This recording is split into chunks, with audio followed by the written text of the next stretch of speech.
Welcome to Even Field, sports podcast that puts women first. I'm Josie, and I'm back with Z, and today we have the big bracket breakdown. You did that so well. I know, I'm so excited. Where we mostly talk about Creighton.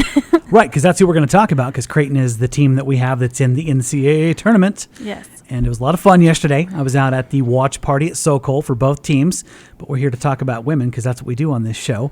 So we'll get to Creighton, number 6 seed. Very cool to see that. Higher than we expected, too. Highest seed in school history. Very, very neat. Same as the men, too, I think. Yeah, they were both absolute 6 seeds. Pretty crazy when you look at it. And it was neat. We had a very cool moment, Josie, right off the bat with the NCAA selection show. We had a good and bad of the ESPN selection show, but we'll try to start with the happy moment. So right off the start, they ask one of the hosts before they got to do their build up to irritate us before they actually show us the bracket. Mm-hmm. And they ask one of the co-hosts, what are you most looking forward to? And they say, I want to know who's going to be the underdog this year. Who's going to be this year's Creighton.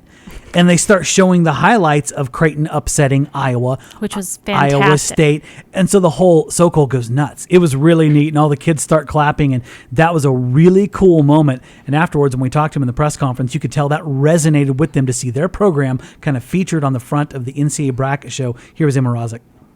Yeah, I think it's definitely really exciting to be known for that because last year I don't think a lot of teams had us on their radar for anything sort of the volume of what we did last year and the impact that we had in the tournament.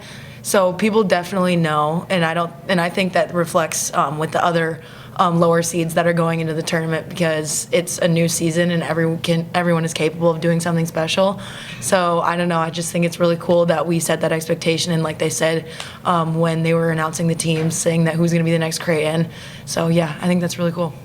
Yeah, no, I cannot even, that has just be such a great moment for them. That was so cool. You think about it, and they've been kind of really shorted in the rankings this year. Yes, absolutely. So to have that moment where people are like, oh yeah, they kind of are really good. That tells you, we said that, right? We said, look at their NET, look at their conference, look at what they've done. And you know what? Selection committee was, they must have listened to this podcast. That's all I can figure, Josie. Or they just looked at the NET rankings. They were I can't remember if they were 12 or 18. The men were one and they were the other, because I was looking at how comparable they were the other day.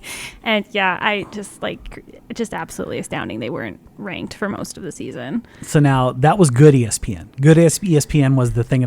Then we had bad ESPN. Every year it's now I saw a mistake on the CBS men's show too, which you rarely see. They put a wrong game up on a bracket. Oh yeah, I know, it was a huge moment. They had the wrong play-in game. I thought Greg Gumbel was going to start whipping some butt. No, Greg wouldn't do that. Anyway, so here's the bad part. So shortly after, yesterday we were lucky because when you cover these events, you're kind of waiting to see when the teams will get debuted, because in my case, I got to get a still photograph and we're also doing video.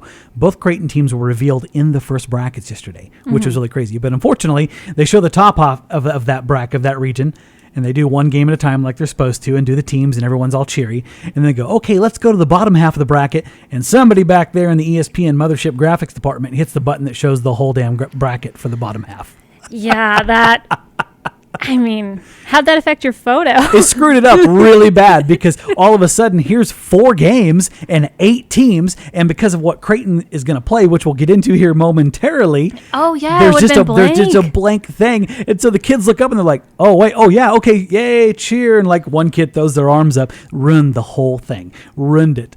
So then it's okay, Creighton. It's not your fault. It's not your fault. It's ESPN's fault. So then they eventually get back to talking about the game, and so there's a secondary, less enthusiastic cheer. Mm-hmm. So that's how Creighton found out they were NCAA tournament, because you're sitting there watching, all of a sudden you're trying to visually process 8 different teams very quickly in your head in the game. So yeah, that's how we found out where Creighton was in the NCAA tournament. Could you imagine being Maryland in that bracket too? You're the highest seed and you're just your moments. Yeah, because usually they'll go to the higher seeds to start. Yeah, so everyone knew at that point, but I'll tell you the thing we knew right away was they were in as a number 6. Not only were they in the tournament, they were in with ease. And we looked at it and we said, people respected Creighton. And not only did they respect Creighton, they respected the Big East. Yeah, 5 teams. That's amazing. That was really cool to see that. And hell, you could have argued for another one in there too. You really could have. So, I think when everyone, and you saw genuine enthusiasm from the Creighton crowd and the team, especially when they saw St. John's getting into the play-in game, there was a lot of applause. You root for your confidence. And it's not just a conference that UConn came into. Nova's a hell of a high seed that could run through the tournament. So it was a really neat thing. I think they rewarded us for the schedule that we played, for the strength of the Big East. I'm excited that we got 5 teams in. I think that shows the strength of our league, but I also think that the 6th seed is representative of the kind of season that we had and the schedule that we tackled, and just how we played, and I'm super excited for the opportunity. I think other than South Bend's not warm this time of year, I think it's a great opportunity. I know these guys are going to do their best to prepare, and I love our team and what we're about right now, and I think it's I think that this team can be as special as what we did last year, but it starts tomorrow. All right, so Creighton is going to play in South Bend at the arena my brother works at. Nice. Which, There you not go. Good doesn't shout mean out. anything, but like, hi Tim. Yeah, so they're going to take on either Illinois or Mississippi State. Your thoughts on that? I think it's a tough matchup either way. Yeah. There's good and bad to this. It's a play-in game, so we'll get into that here in just a second. Both tough teams. We know who Illinois is. You talk about common opponents. Both these teams that they could play, they have a lot of common opponents with. Both from Nebraska. Illinois, of course, played Nebraska twice. We've said that. Yeah. 1-1, one inexcusable loss. But Illinois is good. They're 22-9. They're 11-7 out of the Big Ten. They're a weird team in a way that they've got Makira Cook, guard, 18 points per game. Does a really nice job. Their scoring is exceptionally limited. I'm talking 4 girls. That's really where the bulk of their scoring comes down to. They don't get a lot of contribution from their depth. And if Creighton decides to get on, what Creighton does best, they'll run you.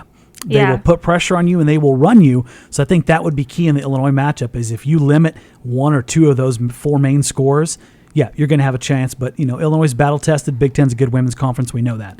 Mississippi State, a little different, 20-10 out of the SEC, which we know has a couple pretty damn good teams. Yeah, there's just a few. And so 4 common opponents. Isn't that crazy? Yeah. So Mississippi State they lost to South Dakota State, beat Georgetown, lost to Nebraska, and beat Arkansas. All those teams Creighton played.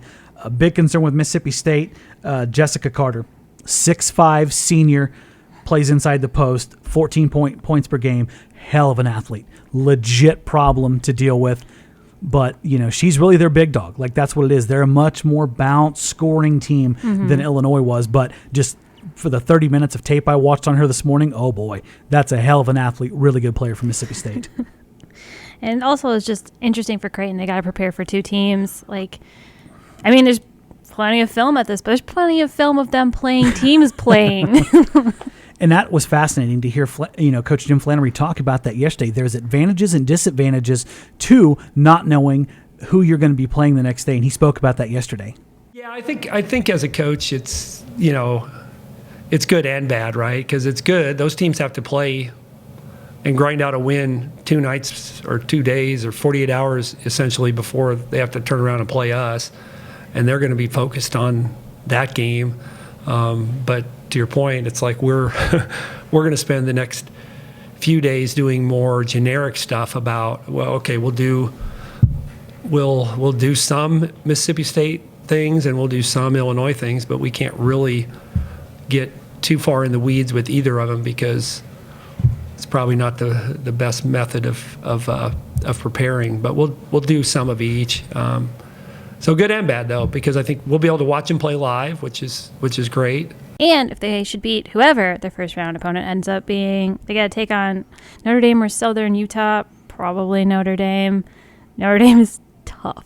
Yeah, I said I think our research before this, we looked at it and we just went, yeah, they're damn good. Let's look at their losses. Man. To current number 2 seed Maryland, number 6 seed North Carolina, number 7 seed NC State, number 3 seed Duke, and number 5 Louisville. Damn, that's tough. And they beat UConn. That's damn tough. That's their losses for the whole season. And in terms of tradition rich, there's hardly any better than what, for years, Muffet McGraw at Notre Dame, like the program that she built, unreal. So really a tough task. But if there's anything we've learned about who's going to be this year's Creighton, well, it damn well might be Creighton, right?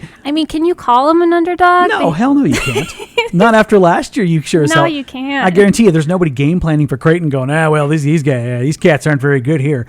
No, because, I'm sure everyone and their dogs last year probably said, oh, yeah, the old Jays ain't getting by Iowa there. Well, they sure as hell did. I can't help but notice they're not in Iowa's bracket. Yeah, I'm sure the people in Iowa City are damn glad to see that. Yeah, no, I'm sure they're 100% 100% okay. Yeah, with so that. tough game on a home court, but after what they did last year, they're giant killers. They're not going to fear anyone. No. So, they're not going to like play one game. I mean, this is a team that we know can go deeper. And speaking of which, we can go ahead and take a look at the rest of their bracket, right, to see what would happen if they would actually get out that far. Yeah.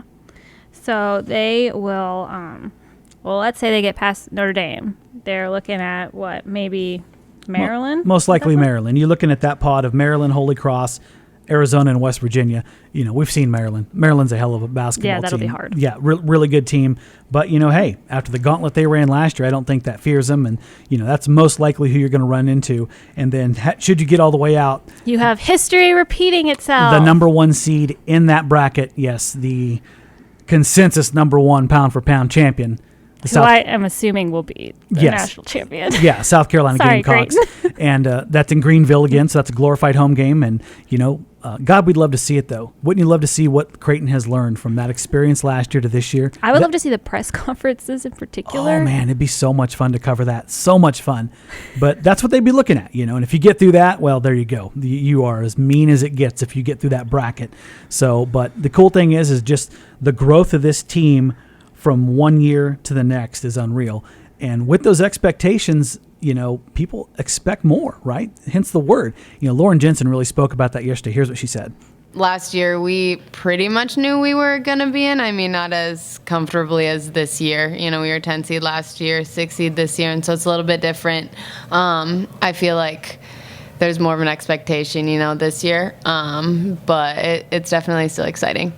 All right, so that's on Creighton, but we have another team playing in the postseason. I know. Nebraska, as expected in the WNIT, they just announced that they are going to take on Missouri State at Pinnacle Bank Arena for the first round. We were literally just waiting to film this show until the damn bracket came out for the WNIT. Yeah. I mean, I don't have a whole lot to say on this. I mean, I think they definitely have, they have the coach with the experience in the WNIT for one thing. Like Amy Williams took South Dakota to the championship, won it. So in that front, they're good. I don't know terribly much about Missouri State. You know a little bit more than me, I think. But 2011 out of the Missouri Valley Conference, they were 5 seed, I think, in the tournament. They're tradition rich. They're a good basketball team. But let's be honest here, you got to win that damn game, right? No excuses on your home floor. Oh my gosh, no! And they're like a glorified 1 seed, is what you were calling right? them. And the WNIT, I don't care what they say. They're like, oh no, there's no seeds. We're just regional hubs. But if you look how the brackets are arranged, Nebraska is in that spot where you would put a number 1 seed for each region. So, and let's be honest, coming up just short. They were in Charlie Cream's first 4 or second 4 out, right? Mm-hmm. So what is the expectation? That you're in the Final Four of the WNIT, right? I'd hope. That's where you're at. So tough on their side of the bracket, Josie. I was telling you before the show, we were talking about this. Kansas, Arkansas, Texas Tech, all 3 really good teams. 2 out of the Big 12, obviously. Yeah. Arkansas, we've seen in person this year playing against Creighton. That's a team that was on the bubble. A lot of people thought might have gotten into the tournament. Mm-hmm. They're a hell of a good team. So their side of their quarter of the bracket, there's some damn good teams in there. I think Nebraska has a ton to gain in the WNIT. These are good basketball teams they're going to play. Yeah, really good. Nebraska just needs to be consistent. Play a full 40 minutes. Don't give up. It's building momentum too, man. Go out punching hard. And don't come out of the intermission with just no scoring. Yeah, I said, well, you can't have you can't look like that because that's what got you into the WNIT in the first place. Yeah. So no, come out, play hard. We looked at the rest of the bracket. There's a lot of good teams. The WNIT bracket is huge. It's as big as everyone else. But I looked over there and the teams I see, Seton Hall, right? Mm-hmm. They ran out last year, lost to South Dakota State in the championship of the WNIT.